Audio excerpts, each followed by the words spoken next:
तो ये हमारा टेक्स्ट बुक, पहचान लिया आपने, जनरल साइंस का, जिसमें हमारा टॉपिक है आज का लेसन नंबर 9, हीट, जिसकी चर्चा हमने शुरू कर दी थी। लास्ट टाइम हमने कुछ देखा हीट के सोर्स और mode of transfer of heat. तो आज हम उसी टॉपिक को आगे कंटिन्यू करेंगे। तो ये हो गया हीट पार्ट 2। बहुत ही इंटरेस्टिंग टॉपिक है, चैप्टर है। साइंस का कोई भी टॉपिक होगा बहुत इंटरेस्टिंग ही होता है, क्योंकि हमारे डेली लाइफ का उससे बहुत बड़ा संबंध होता है, रिलेशन होता है। जो भी लाइफ में हम देखते, सुनते, समझते हैं, उसके पीछे क्या राज है, उसको जानने के लिए और उसमें हम क्या इम्प्रूवमेंट कर सकते हैं, उसको समझने के लिए ये साइंस का स्टडी करना बहुत ज़रूरी होता है। तो हमारे इस चैप्टर में टोटल 4 की पॉइंट्स हैं, वो हमने लास्ट टाइम नोट किया था। पहला है हीट का सोर्स क्या-क्या है, हमारे इस अर्थ की बात हो रही है जनरली। उसके बाद ट्रांसफर ऑफ हीट कैसे होता है एक one place to another. Next है इफेक्ट्स ऑफ हीट, हीट का इफेक्ट क्या होता है किसी भी सब्सटेंस पर, किसी भी बॉडी पर। और फाइनली हम उसका एक एप्लीकेशन देखेंगे कि इफेक्ट और ट्रांसफर दोनों को कंबाइन करके एक एप्लीकेशन और ये इंस्ट्रूमेंट तैयार किया गया है जिसका नाम है थर्मस फ्लास्क। वो क्या होता है उसको हम समझेंगे। तो इस 4 पॉइंट में से 2 पॉइंट पे तो हमने डिस्कस कर लिया था। तो आज हमारा मेनली जो फोकस होगा ये 2 पॉइंट पर होगा, effects of heat and thermos flask क्या है, what is thermos flask and what is the effects of heat. Okay, तो पहले थोड़ा सा रिवाइज करते हैं फिर आगे बढ़ते हैं झटपट। पहले सोर्सेस ऑफ हीट तो हमने देखा कि हमारे लिए हीट का सबसे बड़ा जो सोर्स है वो है हमारा लीडर जो है सोलर सिस्टम का, वो है सन। उसके बाद हमारा अर्थ में भी जियोथर्मल एनर्जी है, हमारे अर्थ के सेंटर में, तो वो भी हीट का सोर्स है जो कि डायरेक्टली हमें फील नहीं होता है। ओके, उसके बाद है इलेक्ट्रिकल और बायोगैस का जलना, burning of gases, electrical energy जो कि आयरन में होता है। नेक्स्ट है बर्निंग ऑफ फ्यूल्स, पेट्रोल्स जो भी है, और फिर थर्मल एनर्जी, इसमें भी हीट प्रोड्यूस होता है। तो ये सब हीट के सोर्स है, जिसमें से नेचुरल सोर्स तो आपको पता है, ये 2 है हमारे पास, अर्थ और सन। बाकी जो सोर्स है वो हम बर्निंग करेंगे, वो भी नेचुरली हो सकता है, जैसे कि लकड़ी को हमने जलाया। पेट्रोल है, वो तो केमिकल है, बट उसको जब हम जलाते हैं, जब उसमें आग लगाएंगे तभी वो हीट प्रोड्यूस करता है। ओके, नेक्स्ट हमने देखा था मोड ऑफ हीट ट्रांसफर, और हीट एक प्लेस से दूसरे प्लेस में कैसे ट्रेवल करता है। तो हीट की मर्जी है, क्योंकि हीट ऐसा वेव है ट्रेवलिंग करने का, हीट रेस, कि वो उसके लिए मीडियम भी चाहिए। मीडियम होगा तो भी ट्रांसफर हो जाएगा, और मीडियम नहीं होगा तो भी ट्रांसफर हो जाएगा। तो ये ऐसा पावरफुल एनर्जी है, वेव है। ओके, साउंड में ऐसा नहीं होता है, साउंड के लिए मीडियम तो कंपलसरी मस्ट। अगर साउंड के लिए मीडियम नहीं है तो वो ट्रेवल नहीं कर सकता एक प्लेस से दूसरे प्लेस पे। आपने अगर साउंड का चैप्टर अभी शायद पढ़ा है या नहीं, मुझे याद नहीं आ रहा है, लेकिन साउंड का ये फंडा है कि वो बिना मीडियम के ट्रेवल नहीं कर सकता। ओके, हीट है और लाइट है, लाइट को भी मीडियम की जरूरत नहीं पड़ती है, तो हम बाद में उसको समझेंगे। अभी हम देखते हैं mode of transfer of heat. तो 3 मोड है हमने देखा, कंडक्शन जिसमें कांटेक्ट होना जरूरी है, और ये नॉर्मली जो होता है ये सॉलिड में या मेटल में, गुड कंडक्टर में ये फंक्शन करता है। सेकंड है कन्वेक्शन, जो कि लिक्विड में ये मोड ऑफ ट्रांसफर है। हीट लिक्विड में हीट कैसे ट्रेवल करता है, that is called convection. Liquid और गैस दोनों के लिए है, सॉरी। और थर्ड वन है रेडिएशन। ये रेडिएशन जो है वो तो इसको मोड की ज़रूरत ही नहीं पड़ती है, क्योंकि हीट जो है एक्चुअली इलेक्ट्रोमैग्नेटिक वेवलेंथ है, तो उसका रे जो है वो विदाउट एनी मीडियम वो भी ट्रैवल कर सकता है, थ्रू जा सकता है। तो 3 mode 3 modes there are 3 modes of heat transfer, okay. और हमने एग्ज़ाम्पल भी देखा था। ये आपको याद है एक्सपेरिमेंट हमने किया था वैक्स पॉट्स के साथ।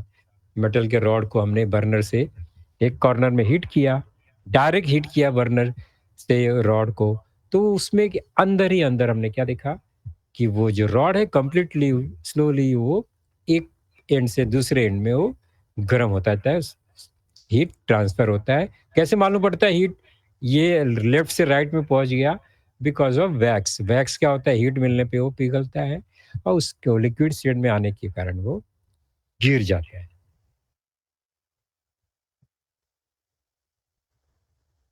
ये एक्सपेरिमेंट आप लोग आराम से क्लासरूम में भी कर सकते हैं, बट अंडर ऑब्जर्वेशन, टीचर के ऑब्जर्वेशन में आप ये कर सकते हैं। टीचर करेंगे तो आप ऑब्जर्व भी कर सकते हैं। अलग अलग तरीका है इसको एक्सटेंड करने का। ये एक रॉड, आप वायर से रॉड से आपने दिवाली में देखा हो सुसरी लाइटनिंग जो होता है, वो गरम कर जलता है तो वो जो वायर है वो पतला, दूसरा एंड भी धीरे धीरे हीट होने लगता है ना? अभी आपने खाना पकाते समय नोट किया होगा कि आप कोई भी बर्तन जब हम गैस सेगड़े पे रखते हैं तो क्या होता है वो नीचे से वो गर्म होता है और फिर पूरा उसका बॉडी गर्म हो जाता है। हम टच करेंगे तो वो भी हमें वहाँ पर हीट फील होता है, तो वो कंडक्शन के थ्रू वो हीट ट्रांसफर होता है नीचे से ऊपर।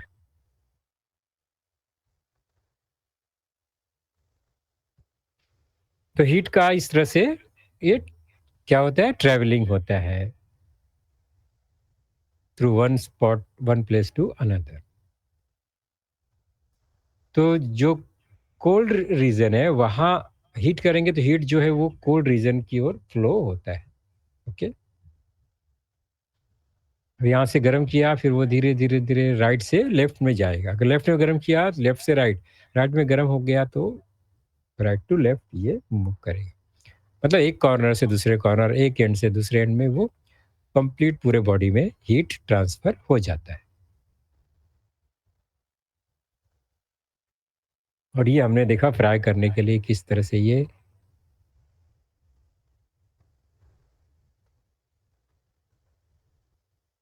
मेटल रॉड से अगर हम कुछ भी हीट करेंगे तो हीट एक कॉर्नर से दूसरे कॉर्नर में हीट ट्रांसफर होगा और हमारे हाथ में वो फील होता है कि रॉड गर्म हो गया है।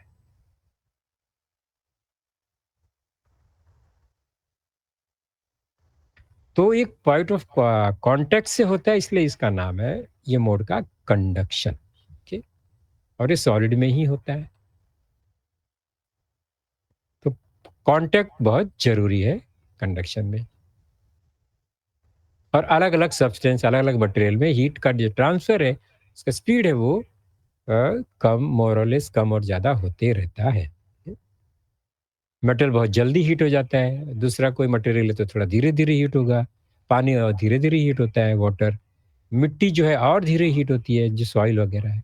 तो ये अलग अलग हो सकता है कंडक्शन, इसका स्पीड। तो medium must be, medium required है, मीडियम चाहिए। यहाँ पर सॉलिड एक मीडियम है कंडक्शन में। लिक्विड में क्या होता है, लिक्विड में थोड़ा अलग है। सॉलिड में आपने क्या नोट किया कि कोई भी कॉर्नर में कहीं पे भी हम किसी सॉलिड रॉड को हीट करते हैं तो वो पूरे रॉड में धीरे धीरे धीरे धीरे क्या होता है, डिस्ट्रीब्यूट हो जाता है, तो हीट ट्रांसफर हो जाता है। लेकिन पानी में और लिक्विड में थोड़ा सा अलग सिस्टम होता है। आपने कभी नोट किया ही नहीं होगा कि अगर हम कोई वाटर जार है मेटल के, उसमें रखा है हमने और उसको ऊपर से थ्रू बर्नर गर्म करते हैं अगर टॉप से, तो आपको क्या लगता है टॉप से गर्म करने पे वो कंप्लीट जो पानी है वो गर्म हो जाएगा क्या? सोचो ध्यान से, क्या ये होता है? पानी को हम नीचे से गर्म कर रहे हैं, अगर ऊपर टॉप से गर्म करते हैं, तो ये पॉसिबल है क्या पूरा का पूरा पानी गर्म हो सकता है क्या? आप सोचो, तब तक हम ये चेक करते हैं। ये नॉर्मली क्या होता है, हम गैस के ऊपर हमने ये रखा, बर्तन रखा, स्टील का बर्तन है, मेटल बर्तन है, और उसमें हमने पानी रख दिया है और पानी गर्म होता है। ये जो मूवमेंट आप देख रहे हो वो हमको दिखता नहीं पानी के अंदर, बट ये क्या दिखा रहा है, दैट इज़ कि पानी का कुछ अमाउंट जो नीचे है, वो जल्दी गर्म हो गया, ओके? और जब वो हीट उसको मिलता है, तो उसका जो वॉल्यूम है वो क्या होता है, उसका जो डेंसिटी है वो क्या होता है, वो कम हो जाता है।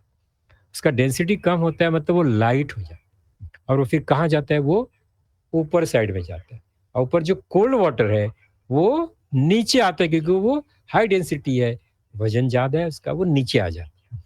तो ये ऊपर नीचे कंटीन्यूअस प्रोसेस चलता है। तो जो वाटर है वो उसका मूवमेंट हमें नज़र आता है। आपने नोट किया होगा पानी गर्म हो जाता है, बॉयल होता है तो हमें उसका मूवमेंट दिखता है, वो ऊपर नीचे ट्रैवल करता है। तो हम कहते हैं वाटर में ये वाटर बॉयल हो रहा है। बॉयल हो रहा है मतलब क्या हो रहा है? वाटर का जो मॉलिक्यूल है वो नीचे से ऊपर, ऊपर से नीचे मूवमेंट चालू हो जाता है। तो ये कन्वेक्शन है। तो कन्वेक्शन में क्या होता है? The molecules of the medium substance leave their place, वो अपना जगह स्पॉट छोड़ते हैं और मूवमेंट उसका शुरू हो जाता है।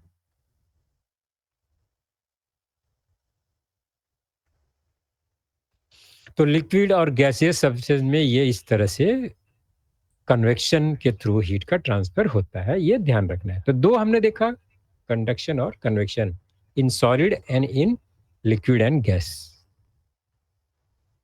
कंडक्शन एंड कन्वेक्शन क्लियर हो गया, ये दोनों चीज क्या है, दोनों में डिफरेंस समझ में आ गया है।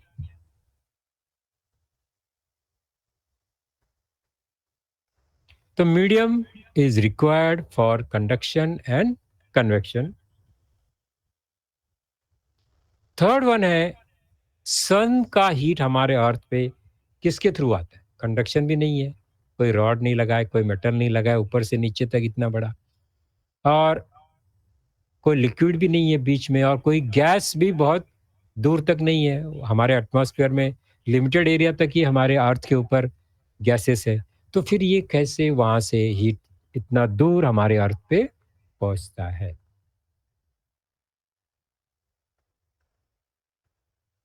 तो विदाउट एनी मीडियम ये पहुँच जाता है।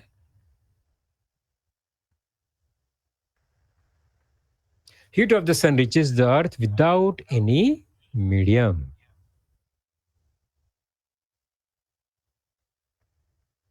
तो इसका ही नाम है, इस मोड का नाम है रेडिएशन। क्या है ये? रेडिएशन।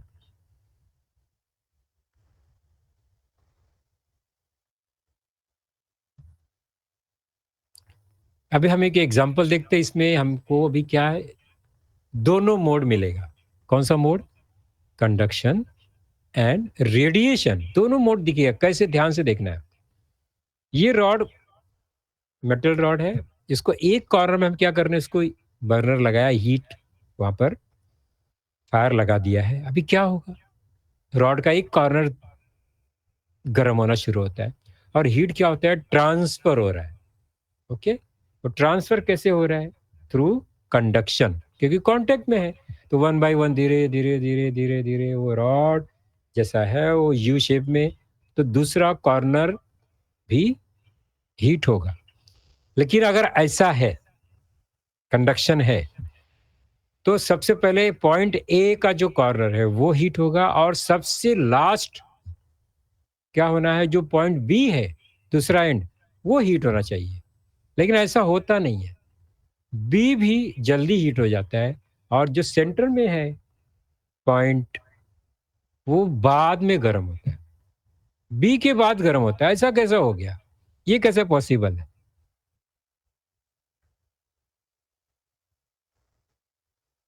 तो जो पॉइंट ऑफ कांटेक्ट, कांटेक्ट से जो हीट ट्रांसफर हो रहा है वो क्या है, कंडक्शन है, और वो धीरे धीरे धीरे धीरे फ्लो हो रहा है। बट साइड में जो बी है वो ए से नजदीक है, डिस्टेंस कम है, और थ्रू रेडिएशन वो क्या होता है, हीट उसमें से डायरेक्ट ट्रांसफर हो गया, वो ट्रेवल नहीं करता। तो वहां पर थ्रू रेडिएशन बी जो है वो गर्म हो जाता है, तो हीट वहां जल्दी ट्रांसफर हो गया, कंपेयर टू ये पूरा जो पाथ है उससे ट्रेवल करने से। तो सी गर्म नहीं हुआ जल्दी और बी गर्म हो गया, पॉइंट बी जल्दी गर्म हो गया।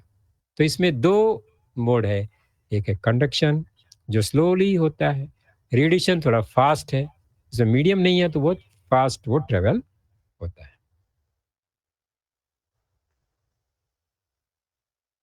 तो ये हो गया रेडिएशन। अब रेडिएशन से ही कोई भी जो भी सब्सटेंस है, ओके, वो अगर हमने गर्म करके रख दिया है, आपने नोट किया है कभी? हमने चाय का कप रखा हुआ है टेबल पे गरमा-गरम और अभी मौसम ठंडा है, हमने रख दिया, सोचा 10 मिनट के बाद पीते हैं उसको। क्या होगा? चाय वैसे ही रहेगा 10 मिनट के बाद या वो ठंडा हो जाएगा, उसका वो हीट कम हो जाएगा, वो कूल डाउन हो जाएगा। ऐसा कैसे हो गया?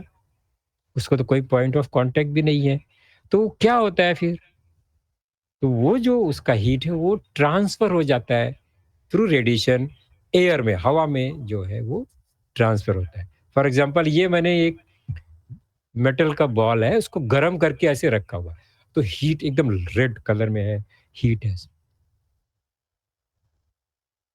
लेकिन उसको हमने ऐसे एयर में छोड़ दिया है नॉर्मली गरम करके, क्या होगा? उसमें से हीट जो है वो ऐसे रेडिएशन के थ्रू बाहर निकलेगी। तो हीट ट्रांसफ़र हो जाता है थ्रू रेडिएशन। कोई कॉन्टैक्ट नहीं है, रेडिएशन के थ्रू हो गया ये और फिर कुछ देर के बाद क्या होगा? ये ठंडा हो जाएगा, ओके? फिर से ये नॉर्मल हो जाता है।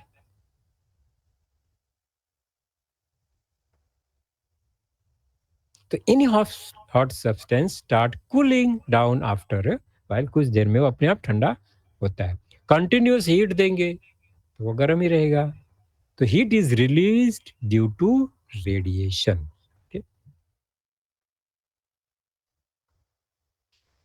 अब हीट ट्रांसफर में कुछ मटेरियल फास्ट ट्रांसफर करते हैं, कुछ मटेरियल बहुत स्लो ट्रांसफर करते हैं, कुछ बहुत ही ज़्यादा स्लो ट्रांसफर करते हैं। तो उसके हिसाब से उनका नाम गुड और बैड कंडक्टर हमने रखा हुआ है। गुड कंडक्टर मतलब जो जल्दी ट्रेवल कर देते हैं, जिसके अंदर से हीट फास्ट ट्रांसफर होता है, वो गुड कंडक्टर है। और जिसमें बहुत स्लो होता है वो बैड कंडक्टर है। For example, materials in which heat is transmitted quickly are called good conductors of heat. उसका एग्जाम्पल कोई भी मेटल होगा, नॉर्मली वो गुड कंडक्टर ही होता है। For example copper, gold, silver, steel, iron, ये सब जितने मेटल है वो गुड कंडक्टर है। बट इसमें भी कुछ बहुत ही फास्ट है। जो कॉपर सिल्वर है बहुत फास्ट है, गोल्ड है बहुत जल्दी हीट होता है, कॉपर उससे थोड़ा ज़्यादा टाइम लगता है, स्टील थोड़ा और ज़्यादा टाइम लगता है हीट होने में, आयरन उसमें और ज़्यादा टाइम लगता है। बट सभी गुड कंडक्टर है, ओके। और बैड कंडक्टर्स क्या हो गया फिर? Substances in which heat is not transmitted quickly are called bad conductors of heat. तो ये गुड और बैड हमारे फीलिंग के हिसाब से, मतलब हमारा हाथ जल जाएगा तुरंत तो वो गुड कंडक्टर है, और नहीं जल रहा है, आराम से हमने पकड़ के रखा है किसी भी मटेरियल को और हीट नहीं हो रहा है, तो वो बैड कंडक्टर हो गया। For example would, soil, plastics, even water, ये बैड कंडक्टर है। गर्म तो होता है, टाइम लगता है, ओके। अगला है नेक्स्ट हमारा जो टॉपिक वो है इफेक्ट ऑफ हीट। हीट का इफेक्ट हम लोग को कहाँ कहाँ देखने को मिलता है? हमने अभी देखा मोड ऑफ ट्रांसफर, तो हमने ये क्लियर हो गया हीट कहीं भी आराम से बैठने वाला नहीं है। कहीं पर भी हीट है रखा है तो वो कूल डाउन होगा और अपना जो हीट है एनर्जी वो ट्रांसमिट करेगा, दूसरे को दे देगा। ये तो क्लियर है। वो ऐसा गर्म को छोड़ देंगे तो गर्म रहने वाला नहीं है। इवन ठंडा बर्फ को भी छोड़ के देंगे ऐसे तो वो ठंडा ही नहीं रहने वाला, वो फिर से क्या होगा? वो लिक्विड स्टेट में आ जाएगा, टेम्परेचर उसका बढ़ जाएगा, ओके। तो ये इफेक्ट्स ऑफ हीट अभी क्या है वो हम देखते हैं, एग्जाम्पल भी देखेंगे, समझ में आएगा। तो मेनली दो इफेक्ट मिलता है हीट का, कोई भी सब्सटेंस को आप हीट देंगे तो उसमें क्या चेंजेस आता है? नॉर्मली 2 टाइप का चेंजेस होता है। पहला है एक्सपांशन एंड कॉन्ट्रैक्शन। एक्सपांशन मतलब कि गरम करेंगे तो वो उसका साइज़ बढ़ जाएगा, हाँ? स्प्रेड हो सकता है। एंड कॉन्ट्रैक्शन अगर हीट उसमें से निकाल लेंगे, तो वापस से वो नॉर्मल हो जाएगा, कॉन्ट्रैक्ट हो जाएगा, छोटा हो जाएगा। ओके? तो ये इफ़ेक्ट है एक्सपांशन एंड कॉन्ट्रैक्शन। हीट मिल गया, दे दिया, तो एक्सपांशन और जब रिलीज़ हो गया, तो कॉन्ट्रैक्शन होता है। दूसरा जो मेन इफ़ेक्ट है वो है change in states. State change हो जाता है। फॉर एग्ज़ाम्पल वाटर है उसको हीट दिया तो वो बॉयल होके गैसियस स्टेट में पहुँच जाएगा। ओके? और वाटर को में से हीट हमने जो भी हीट है नॉर्मल, उसमें से हीट हमने कम कर दिया मतलब उसको चिल कर दिया, फ्रिज में डाल दिया, तो फिर वो उसका जो स्टेट है वो लिक्विड से आइस में आ जाएगा, ओके? सॉलिड में आ जाएगा। तो वो भी स्टेट चेंज हो जाता है। तो इफ़ेक्ट 2 इफ़ेक्ट मेनली है, एक तो उसका शेप और साइज़ में चेंजेस आता है, दूसरा है उसका स्टेट में चेंजेस आता है। तो 2 टाइप का main changes due to heat हमें देखने को मिलता है।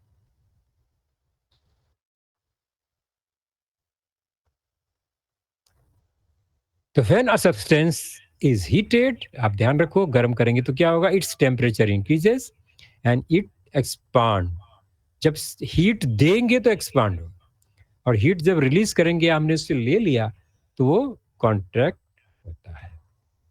Next, when a substance is heated it's state changes. Shape भी चेंज हो सकता है और स्टेट भी चेंज हो जाता है। सॉलिड को अगर हीट दिया बहुत तो वो पिघल जाता है, मेल्ट होता है और वो लिक्विड में कन्वर्ट हो जाता है। लिक्विड को भी और हीट दिया हमने तो वो कन्वर्ट हो गया इन गैसियस स्टेट। ओके? तो solid to liquid, liquid to gas, ये हीट कंटिन्यूस हीट देने पर ये होता है changes.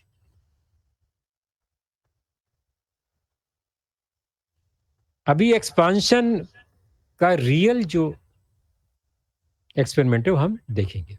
When a solid is heated its temperature increases and expand. Temperature भी बढ़ता है और वो साइज बढ़ जाता है। कभी नोट किया है क्या ऐसा कुछ, साइज बढ़ गया गर्म करने से? चलो चेक करते हैं। एक एक्सपेरिमेंट से हम चेक करेंगे। ये कुछ इंस्ट्रूमेंट का है, ये वो देखेंगे हम लोग क्या क्या टूल्स लगते हैं इसमें।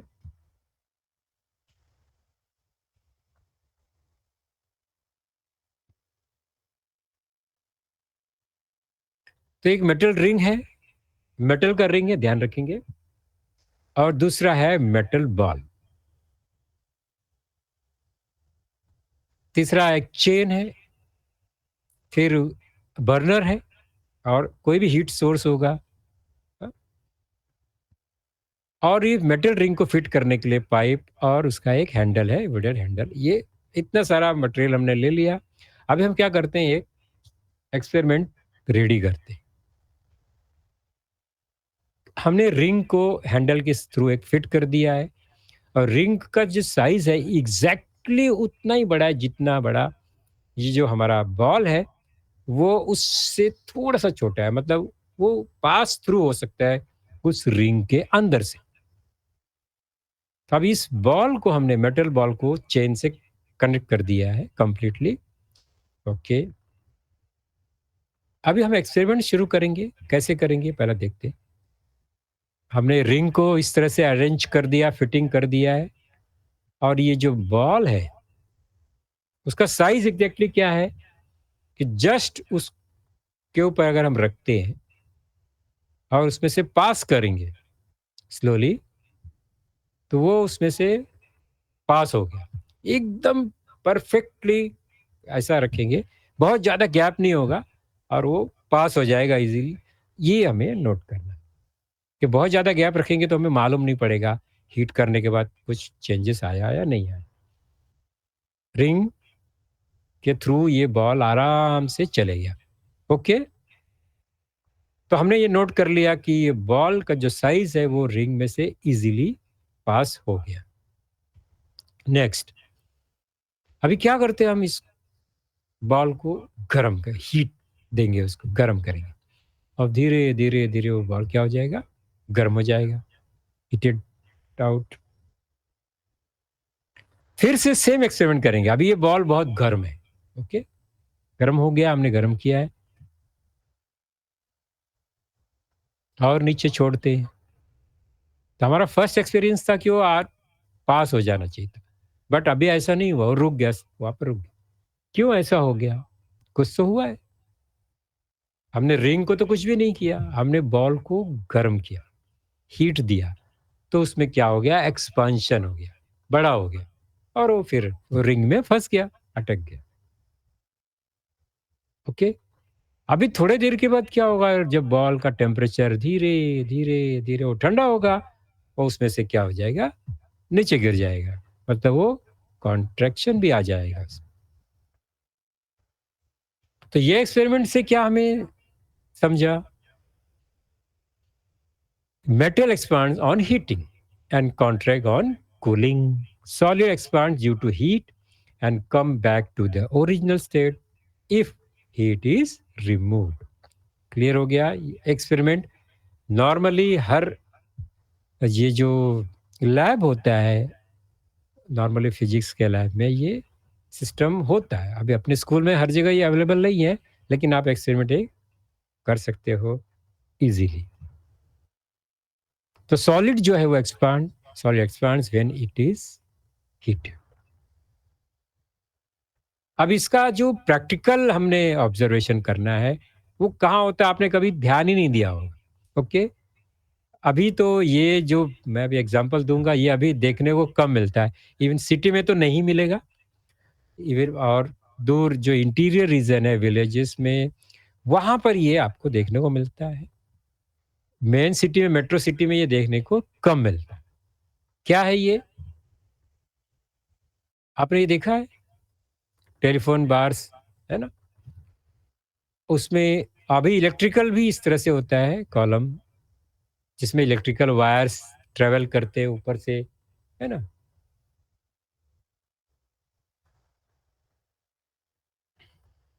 आपने कभी नोट किया है क्या, अभी ये उसका जो शेप है वायर का, वो कैसा है? टेलीफोन वायर पहले इस तरह से मेटल का ही होता था, एल्यूमिनियम का, मेटल का टेलीफोन वायर, पोल टू पोल ये होता था कनेक्टेड। अभी ऐसा नहीं आता है, अभी इलेक्ट्रिकल जो वायर होते हैं वो इस तरह से एल्यूमिनियम के लगाए जाते हैं। सिटी में तो नहीं है, अभी आप मुंबई में कहीं देखते हो इस तरह, अभी वो अंडरग्राउंड केबल्स आ गए हैं।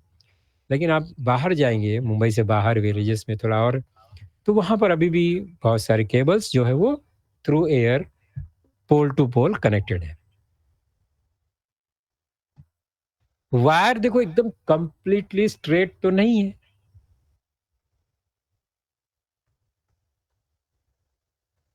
थोड़ा सा कर्व है। ये गर्मी इन समर में ये इस तरह से ये आपको अगर दिखता है, और थोड़ा इस तरह से कर्व उसको छोड़ा भी जाता है, क्यों?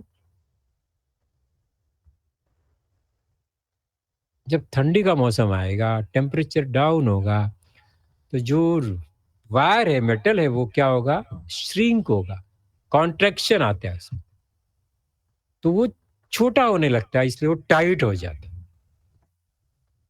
बराबर है, इसका थोड़ा सा लूज इस तरह से एक्स्ट्रा वायर नहीं लगाएंगे तो क्या होगा, पोल जो है वो बेंड हो जाएगा, और वायर जो है वो टूट जाएगा। तो बहुत सारा साइंटिफिक रीजंस इसमें होता है। तो ये विंटर में स्ट्रेट जैसा एकदम टाइट स्ट्रेट लगता है, फिर समर आएगा तो फिर वो क्या होगा, एक्सपांड होगा वायर, और वो थोड़ा सा लूज फिटिंग और आर्क शेप में वो हो जाता है। और एक बड़ा एग्जांपल आपने नोट किया है कभी,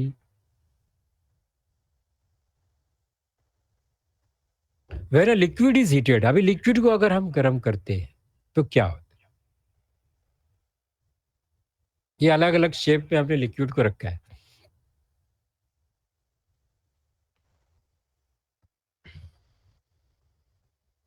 दोनों का लेवल सेम है, दोनों को हीट करते हैं हम लोग।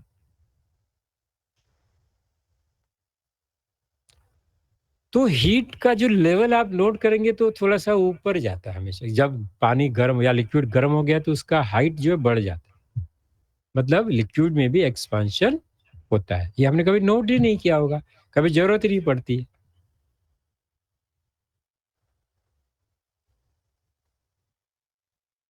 गैस में भी ऐसा ही होता है। गैस हमें दिखाई नहीं देता है। अब ये 2 जार है, बर्तन है, उसमें हमने गैस भर दी है। गैस का क्या है कि गैस आपने डाल दिया बर्तन में तो कंप्लीटली पूरे बर्तन को कवर कर लेता, फैल जाता है।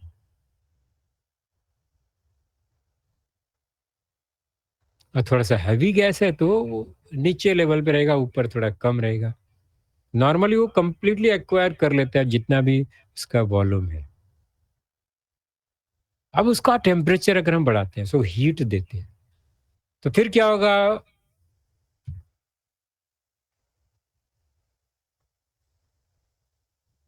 आपने नोट किया कभी इस तरह से कि अगर बंद है उसको टाइट है, एयर टाइट, सो गरम करेंगे तो क्या होगा?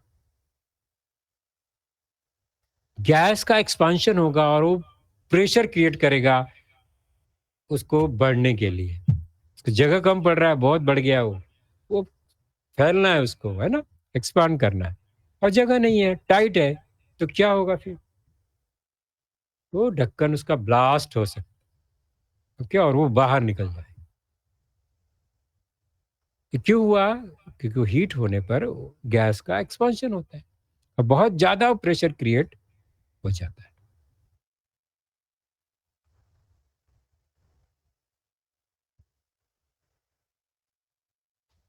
अब ये आपने नोट किया, ये है रेल ट्रैक्स। ओके, रेल है ये।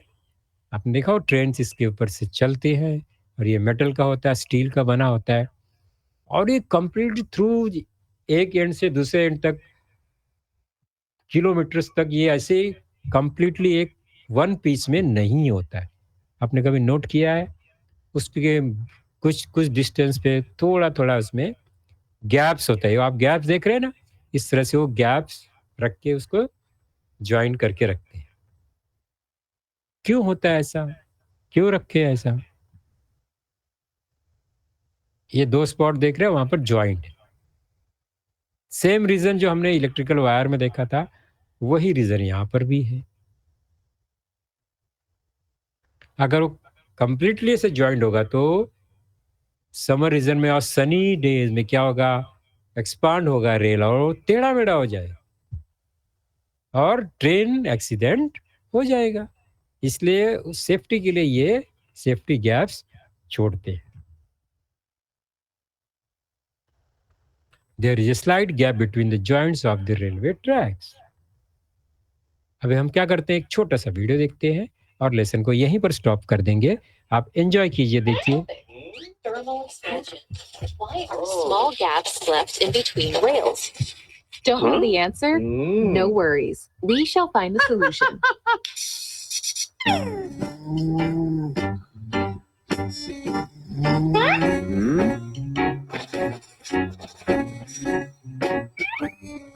Oh.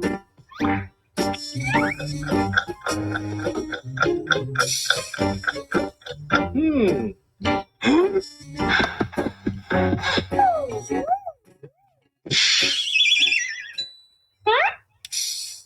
Hey, did you notice that the level of mercury in the thermometer rose when it was placed in hot water?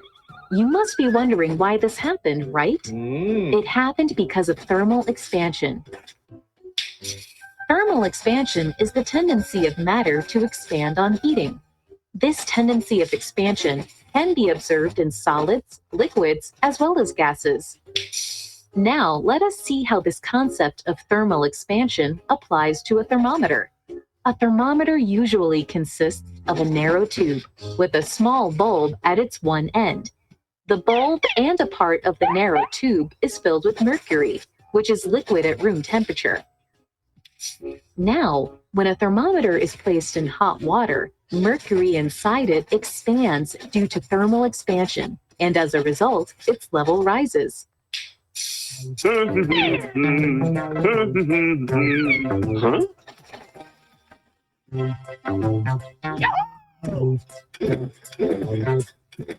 Hmm? Oh. Ah.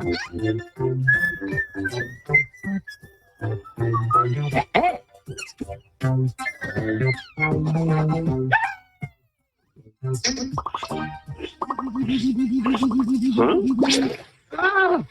You must be thinking how the gasoline came out of the tank, even though it was exactly filled till the brim. Am I right? Hmm. Gasoline also expands on heating. So, what happened is that when the tank was filled till the brim, there was no space left in it. Now, when the bike was kept in the sun, the tank became hot, which eventually heated the gasoline filled in it. As a result, the gasoline expanded.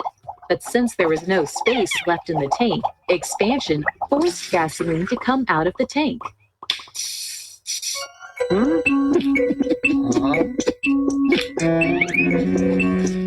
Hey! Oh, yeah. Hmm? Oh. Do you think that the rail Oh. bent because of thermal expansion? If yes, then you are absolutely correct. A railway track is made up of a number of rails joined to each other. These rails are usually made up of steel. Steel expands on heating and contracts on cooling. When the rails are joined to one another without leaving any space for expansion, the rails bend due to thermal expansion and the train goes off the railway track. To avoid this, the rails are not joined together firmly. Instead, each rail is connected to the other in such a way that a small gap is left in between them. These small gaps provide space for easy expansion of the rails.